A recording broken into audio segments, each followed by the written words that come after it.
حضرت سفیان ثوری رحمۃ اللہ اللہ تعالیٰ علیہ فرماتے ہیں کہ ایک رات میں حضرت فضیل کے پاس رہا اور ساری رات اچھے اچھے اقوال بیان کرتا رہا۔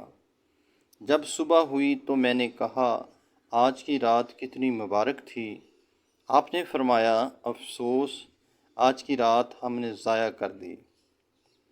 میں نے کہا، کس طرح ضائع ہوئی ہے؟ فرمایا گیا، میں اس خیال میں رہا کہ ایسی اچھی بات کہوں کہ تیرا دل خوش ہو، اور تو ساری رات اسی کوشش میں لگا رہا کہ ایسا جواب دوں جس سے میرا دل خوش ہو۔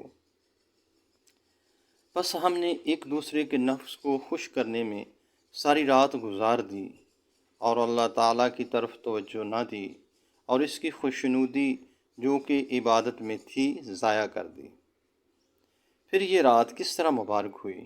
فرمایا، جب رات ہوتی ہے تو میں خوش ہوتا ہوں کہ تنہائی نصیب ہوگی اور کہ میں کچھ عاقبت کے لیے کر سکوں گا، لیکن جب صبح ہوتی ہے تو غم کھاتا ہوں کہ اب لوگ آئیں گے اور یاد الہی سے محروم رکھیں گے۔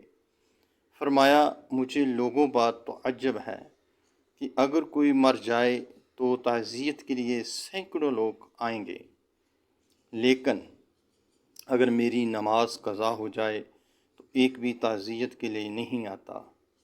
بخدا، میرے نزدیک جماعت نماز کا چھوٹ جانا صالح فرزند کے مر جانے سے زیادہ تکلیف دہ ہے۔ دوستو، یہ ایک بزرگ کا حال تھا کہ نماز چھوٹ جائے تو کتنا وہ دکھ محسوس کرتا ہے، اور ہم اور میں سب دیکھ لیں کہ ہماری کیا حالت ہے۔